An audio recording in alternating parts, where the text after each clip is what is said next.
were inaccurate. The actual figure, he says, stands at 3.9 million, raising concerns over possible financial mismanagement and misallocation of resources.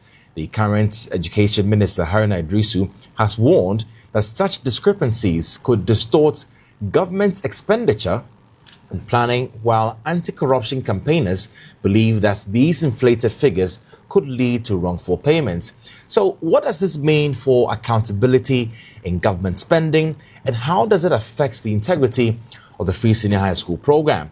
Let's get onto the phone lines now and speak with an educationist and the executive director of the Educate Africa Institute, William Wedi, for his insights on this particular matter.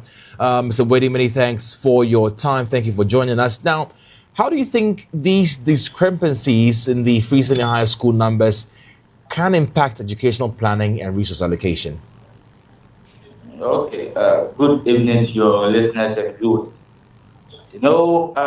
Discrepancies in the free educated beneficiaries numbers can significantly impact educational planning and resource allocation. Education policies solely rely on accurate data to determine funding, infrastructure development, teacher recruitment, and learning materials distribution. If the initial figure of over 5 million was used in planning, during the immediate past government, then budgets and resources might have been overstretched or been allocated, potentially leading to inefficiencies and wastage. So conversely, an underestimation could mean insufficient funding, overcrowded classrooms, and also inadequate resource for students.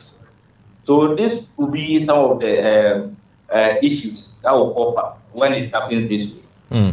All right. So you recall that sometime last year we had quite a number of instances where headmasters, headmistresses, and so on and so forth had to, collect some monies from some parents, students, etc. Do you think that some of these systematic flaws contributed to some of the things that we saw last year in the educational sector? No, yes.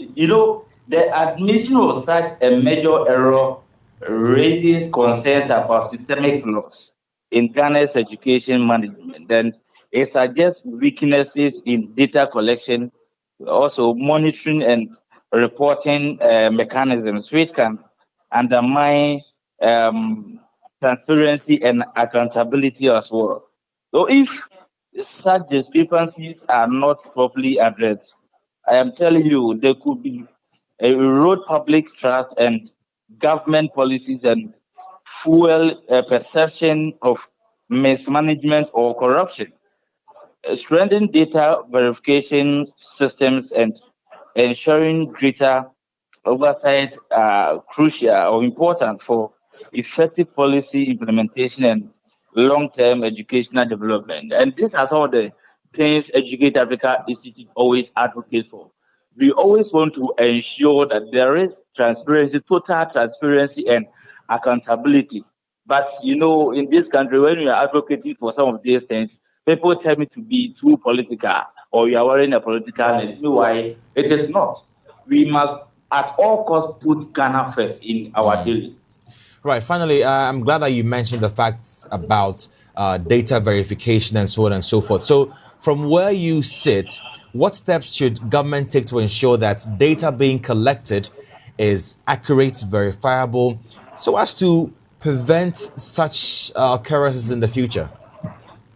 But I think going forward, we must be able to identify and employ people who have the in-depth knowledge about a particular assignment or mission. Because if we always leave it in the hands of the politicians who are solely practicing on partisan lines, we are going to record such abysmal performance even in this government.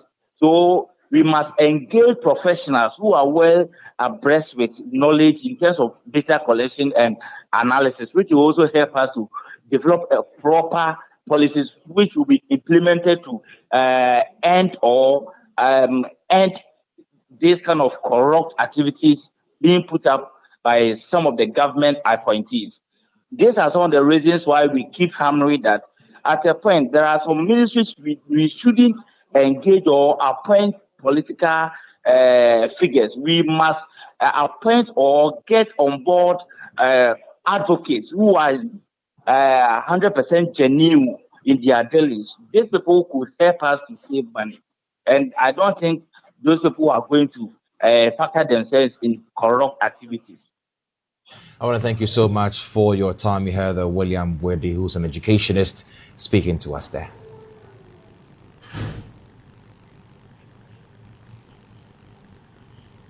Now, away from the story, and the nation's capital remains in darkness despite a 2023 Bloomberg initiative and an AMA road safety report indicating all road crash deaths occurred between 6 p.m. and 10 p.m.